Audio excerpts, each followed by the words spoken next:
Week 7 was absolute chaos. Stars busted, backup stepped up. Some big names actually did well. Christian McCaffrey, I got to bow down and say, wow, amazing stuff. I'm going to go through all of the studs and sucks at each position, honoring the suck of the week at each position, get you guys up to date on the latest news and notes, and of course, some waiver wire week 8 suggestions.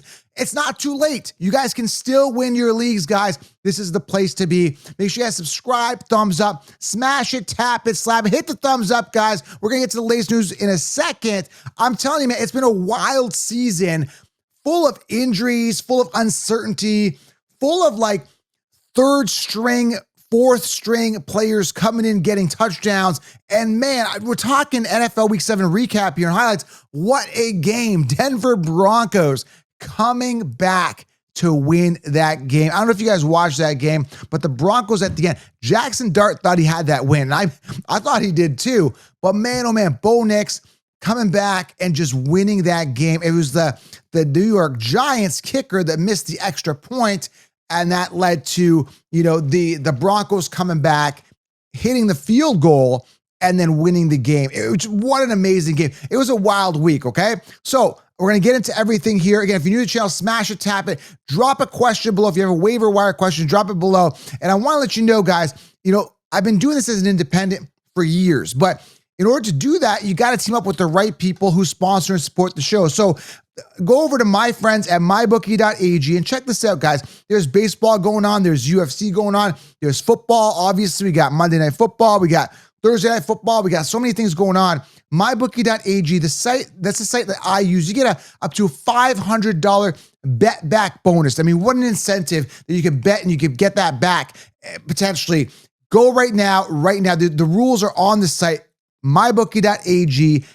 Take advantage of the bet back bonus. Use code FFC when you sign up. Again, this is the site I use. Go enhance the game watching experience. Now, I grew up watching, baseball, and it's nice to see the Blue Jays are in the finals. I'm watching this, this series come back to, tie it with Seattle. So that's going to be exciting to watch them, finish the series out and potentially go to the Dodgers in the finals. But, get in on the action. MyBookie.ag. Use code FFC to get in and make the game that much more fun to watch, okay? FFC, mybookie.ag. All right, let's dive into the latest news and notes here with guess who, guys? You know it. You know it better than I do.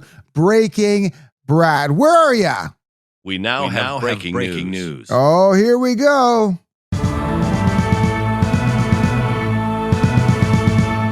It is with great urgency that we bring these following messages. That one line still gets me. Okay, a couple of things I want to talk about in the news, and then we're going to go through each position and go through all of the guys that did well and the guys that crapped the bet and giving you guys some waiver wire suggestions at each position, okay? So it's not too late. I mean, depending on your record, if you're 0-7, I mean, you got to really just win out, right? But there's still a chance. It's telling me there's a chance. I doubt you're 0-7, but if you are, oh man, just listen to this show. Maybe this show will help you. But at this point, you still have a chance no matter what. You just got to win outright, okay? There's always hope. All right, let's talk about the news here. Christian McCaffrey, first 100-yard rushing game of 2025.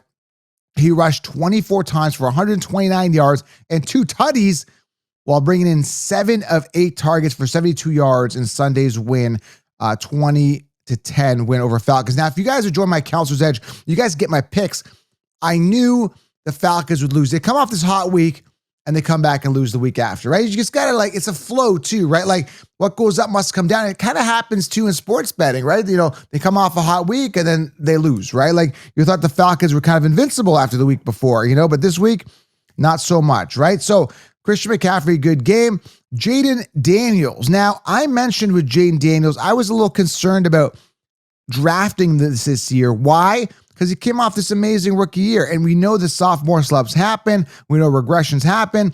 I needed to see more certainty out of him before I got excited about Daniels, but apparently right now, he'll undergo an MRI on his injured hamstring.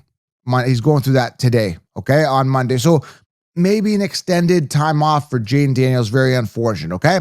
Javonte Williams, dominant showing, took 19 carries for 116 yards and a touchdown while adding 1 reception on 4 targets for 2 yards in Sunday's 44-22 win over Washington. Awesome stuff. Jonathan Taylor continues to pad his stats, carried the ball 16 times for 94 yards and 3 touchdowns. Awesome stuff. Now, Kyler Murray.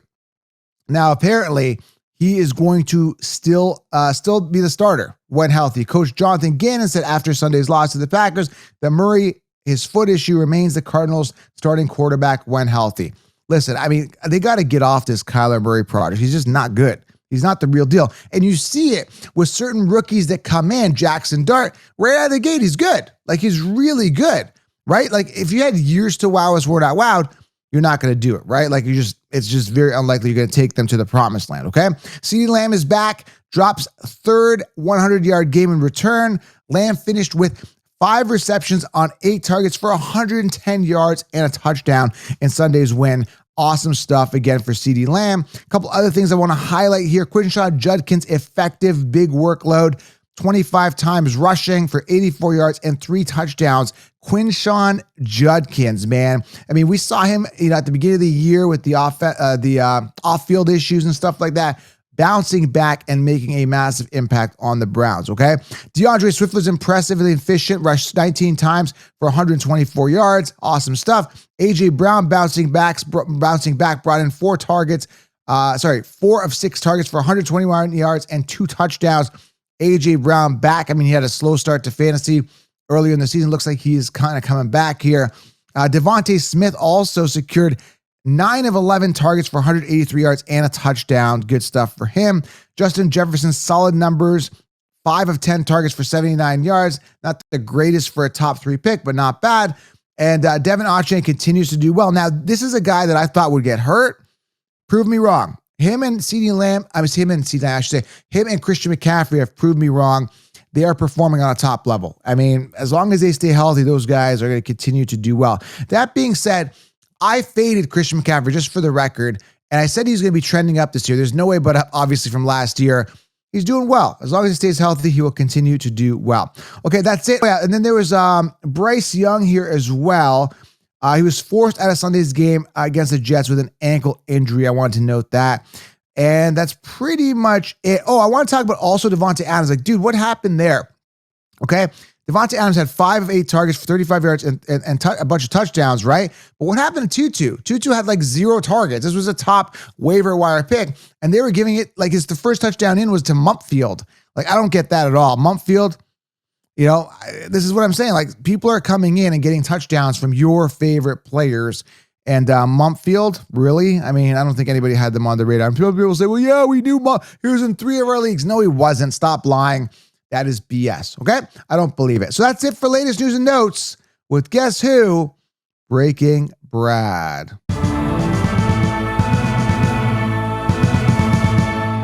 It is with great urgency that we bring these following messages. We already heard it. Breaking Brad. You need a new line. Okay, let's go over here. Let's talk about each position. Let's start off with the quarterback position, okay? I know I had running backs there. So let's just talk about the guys that are studs and sucks for the week. Again, if you're new to the channel, smash or tap it, drop a question. We're going to cover some waiver wire here. And there isn't much in the waiver wire, to be honest with you.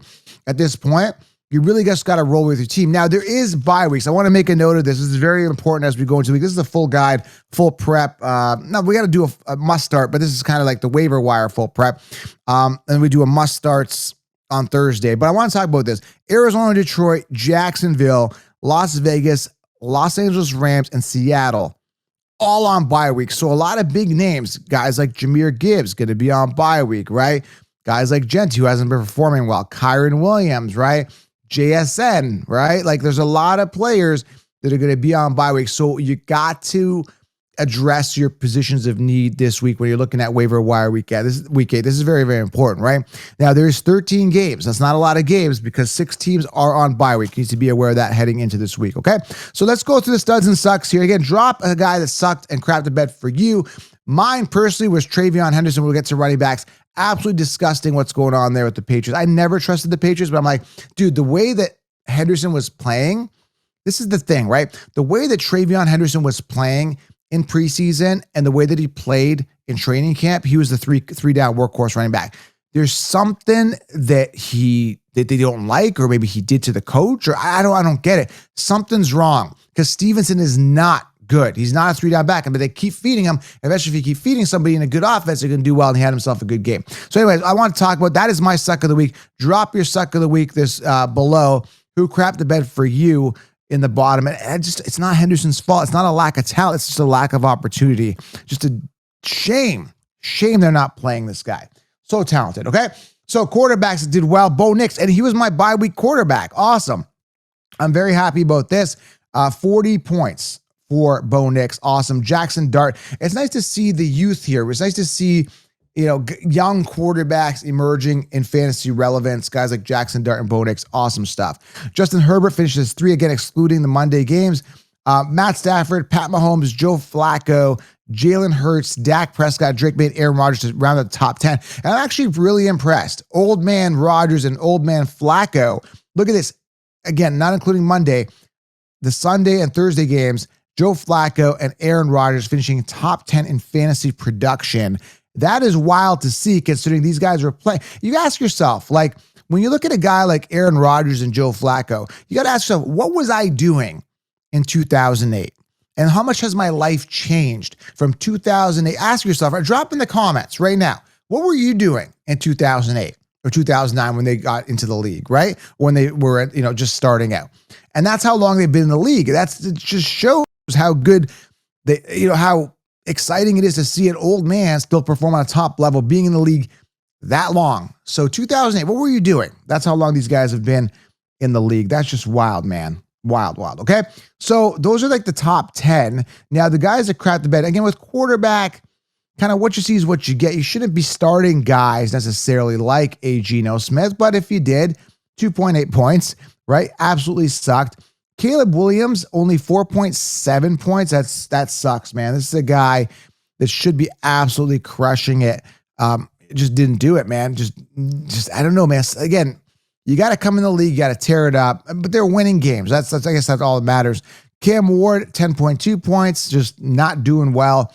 Bryce Young, Carson Wentz, Michael Penix, 12.2 points. So I'd say the suck of the weeks has to go to, Justin Fields, only 4 points. This is a guy that the Chiefs were like, hey man, get Justin Fields. He's like a Lamar Jackson. Like, no, he's not Lamar Jackson. He's mobile like Lamar Jackson. He's a value. You got to pay a second round for Lamar Jackson, but where's my voice? You got to pay a second round for, and that's the thing, right? You got to pay a second round when you draft Lamar Jackson, but you can get Justin Fields for later because he's got rushing upside. That's my video or audio effect there. So it's like I told you, Justin Fields is not good. Years to wow us, we're not wow. Then you guys start Justin Fields or draft him in the 7th round, and look, like what do you put up? A couple points? Like unacceptable. 4 points. He's the suck of the week here at the quarterback position. Okay, so that's quarterbacks for you. All right, now let me know who sucked for you at the quarterback position, or how did you do at the quarterback position? Running backs. Here, let's take a look again. Honor to where it's due. Christian McCaffrey, 24 attempts, 129 yards, 2 touchdowns, 5.4 yards per carry, 39 points. Awesome stuff. And again, he was due for a bounce back. If he's on the field, he's going to do well. All right. How long will that last? We'll see. Jonathan Taylor, great week, continues to have an amazing MVP type season. Awesome stuff. 16 attempts, 94 yards, 5.9 yards per carry, 3 touchdowns. This is what you like to see, right? Out of your workhorse running back. Judkins, amazing, 26.4 points. Byjan continues to do well, 21.2 points. Swift, Jalen Warren having himself a good game, 7.9 yards per carry, 19.8 fantasy points. Awesome. Javonte continues to do well. And again, it just shows you the team that you're on really helps you if you get the volume. Good opportunity for Javonte, good volume for Javonte. You're going to do well, right? And he was hindered on certain offenses, and that's what happened to him in his early career. And he got hurt and banged up. Jacob Scadaboo and Kyle Monaghan, if you're looking at waiver wire week 8. Oh, by the way, for quarterbacks, you might want to look at Flacco if you're interested in a quarterback, if he's available, and especially to cover your bye week particularly. But Kyle Monaghan, awesome here. 17.4 points, 13 attempts, 6.2 yards per carry, and a touchdown. That's what you like to see, man. You like to see these rookies emerging, getting opportunity, and doing something with that opportunity. This is what I don't like to see here is Stevenson, 18 attempts, 4.9 yards per carry, and a touchdown. I mean, this guy fumbled his job away 3 times and they continue to run him. It blows my mind. I mean, Henderson just did not get anything. Look at this, Kyron Williams, and those are the guys that did well. Guys didn't do well. Kyron Williams only 8.5 points. Harvey did catch a touchdown at the end of the game, 7.2 points. Alvin Kamara only 5.9 points on 11 attempts, 2.5 yards per carry. Really unacceptable. And Saquon Barkley, we talked about a regression out of Saquon Barkley, okay? We talked about it. Before the season, I screamed it. It's very unlikely that Saquon Barkley is going to repeat last year. Everybody factored in a regression, but there's typically a significant regression or injury after an astronomical pinnacle year, okay? The last time a running back finished 2 years on top was Priest Holmes in 2002, 2003, on top in fantasy. Saquon Barkley, this past week in week 7, 5.2 fantasy points, 2.4 yards per carry, 18 attempts on 44 yards. That is really unacceptable, and this is why I faded Saquon Barkley, okay? So I would say he is the suck of the week this week, Saquon Barkley. Shame, shame, shame. And I think he was banged up a little bit. He got his leg banged up a bit. I'm telling you, man, when you come off a pinnacle astronomical year, there's nothing but down. So that's my thoughts on Saquon Barkley. Just not a good year. You can see it here in the stats, okay? So 5.2 points. Other guys, did poorly. I mean, all these guys kind of to be expected, but I'd say, Saquon Barkley is the guy there. And Ja'Cory Cross-Schemir, I would have expected more out of him. Just 13 attempts, 33 yards, 2.5 yards per carry, 4.2 fantasy points. Really, really unacceptable for Ja'Cory Cross-Schemir. Breece Hall as well, 7.2 points. Kamani Vidal coming off that hot week, didn't get it done either, 7.5. And when you're looking at Chuba Hubbard, right? And the Rico Dowdle split. Let's look at that because that's important. Rico Dowdle was absolutely tearing it up, right? The 2 weeks prior was Chuba out. Chuba comes back, hoards away 14 rushing attempts, only gets 31 yards and 2.2 yards per carry, while Rico has 17 attempts for 79 yards and 4.6. Those 14 attempts were gone. That could have really made Dowdle in the 20s and maybe even more. By putting in this committee, you completely hindered the value of Rico Dowdle. You can see it right here. Absolutely, absolutely disgusting and very, very sad to see Rico Dowdle go down after he was like the number one running back in fantasy. And this is what they do to you guys. They want to ruin your fantasy teams, the coaches, the NFL, and the betting sites, okay? They don't want predictability. They want uncertainty. All right, wide receivers, Jamar Chase, Smith, Allen, and I'll give you guys some waiver wires here at the defense as well, some streaming pickups. But Allen, A.J. Brown, Olave, as you can see, Devontae Adams, Leggett, Hunter, Rashee Rice coming back in his return game, putting up 23.2 points, and CeeDee Lamb having a good game, okay? Now, the guys that did well, there's Shamiri Dyke, number 14, and they're calling him DK. Okay, like I'm looking at Shamiri's name, right? D-I-K-E. If you say bike, you don't say BK, right? It's bike, B-I-K-E. Nike is N-I-K-E. And then when you see Shamiri, the guy that caught the touchdown from Cam Ward, they're calling him DK. I don't see a D-E. I don't see a C. I don't see an A-Y. His name is not DK. It's Dyke. Cameron Dyke, Shimmery Dyke, whatever his name is, right? Crazy how they absolutely butcher and mispronounce names. So anyway, Dyke got, what do you get? 16.9 points for Shimmery Dyke. Good for him, okay? Cortland Sutton had himself a good game, 15.8 points. Ladd McConkey continuing to have a safe week, 15.7 points. Jefferson could have done better, 12.9 points. Really, really unacceptable for a guy, a top player like that. DJ Moore, Drake London, 8.2 points apiece. Both those guys busting top names. Marvin Harrison Jr., I think got banged up, I wasn't watching that game, but 7.8 points. Matthew Golden only 7.7.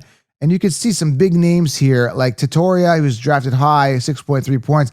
Alik Ayamanor, absolutely ridiculous, man, 4.9 points. This is a guy that they didn't have Calvin Ridley there. He should have been the guy, only 4.9 points. Just shame. Jerry Jeudy, 3.7 points, right? These are some big names that were drafted high draft capital, not performing on a top level, okay?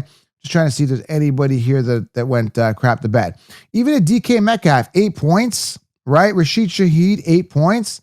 These are big names. Xavier Worthy, 7.8. We expected a dip with him with the return of Rashee Rice. We knew it'd be a committee there. But look at this. Brian Thomas, 6.1. Romo Tuesday, 5.1, right? Like, just not getting it done. Like Brian Thomas, I mentioned there'd be a decline with him. I didn't think he'd be this bad. Like I knew, I just don't draft him in round 1. He'd be bad. But this bad? Man, I didn't even see it being that bad. All right, let's go to tight end here. Let's move on to the tight end position. And let's see who crapped the bed. Now, Gaddison was a guy that I got in a lot of best ball. He's on a lot of my leagues and on my bench. So he's a top waiver wire pickup for if you're looking at tight ends, but grab him. He's getting a lot of targets. He had lots of targets last week too. So I think he had 8 targets last week, but 9 targets, 7 receptions, and a touchdown for 164 yards. It's not bad, man. Not bad. Trey McBride, Pat Frymuth, Jake Ferguson. Another guy you may want to grab is Daniel Bellinger, Giants, tight end, 4 targets, 3 receptions, but the targets aren't as high, and he had that touchdown to kind of inflate him. So I'd be cautious there. Don't expect that next week. Tyler Warren, Tucker Kraft, Theo Johnson, Noah Fant, and Kyle Pitts to round out the top 10. Guys that crap the bed, Travis Kelce, 8.4 points. Loveland, who was drafted ahead of Tyler Warren, which I was telling you, too many mouths to feed in Chicago, 5.4 fantasy points there, unacceptable. And that's pretty much it for tight end. I would say, Mason Taylor should have had a good week, only 6.1 fantasy points as well. I'd say Taylor and Loveland are the sucks of the week. Higbee, he had a good week the week before, only 4.9 this week. So what happens last week doesn't necessarily happen this week. As you can see, Ferguson had 10 points, rookie for the Rams here, finished 15th amongst tight ends, excluding Monday's game. So things change very, very, very quickly, okay? Let's go over some defenses here. Again, we got 6 teams on bye week this week. You want to cover yourself accordingly. Got a couple teams you may want to stream or trade for or start this week at the defensive position. Bills versus Carolina, solid matchup, even though the Bills defense has been kind of like Swiss cheese. Decent matchup. Atlanta versus Miami. I mean, we see Tua turn the ball over, right? It could be an opportunity for Atlanta to have a good game. Indy versus Tennessee. Tennessee not playing the best. Obviously, Indy play an awesome team. Tampa Bay versus the Saints, and San Fran versus Houston are some defenses to stream. So Bills, Atlanta, Indy, Tampa Bay, San Fran are some good teams to start. Okay? That's all I got for you guys. Again, if you have any questions, drop them below. If you want direct access, join the Patreon group below. Direct access to me. And of course, that'll get you, I do direct Q&A in there. I drop a post and you guys can leave your question. If you need to save your league, join the Patreon group, but join at the general level, the generals, okay? It's the Frontlines. It's a military type group. Mentality-wise, we're tough. We're soldiers out there, so join the Frontlines. The $20, I think it's like 20, I can't remember what the package is, but it's called the Generals package, and you basically get access to be direct every single week, guaranteed, okay? And of course, guys, very, very important, mybookie.ag. Use code FFC and go create an account, enhance that game watching experience, all right? Subscribe, thumbs up, have yourself an outstanding week. I'm going to keep the content rolling for you daily. Follow on Insta, everywhere else. Let's win fantasy football week 8. All right, we'll talk soon. I'm out.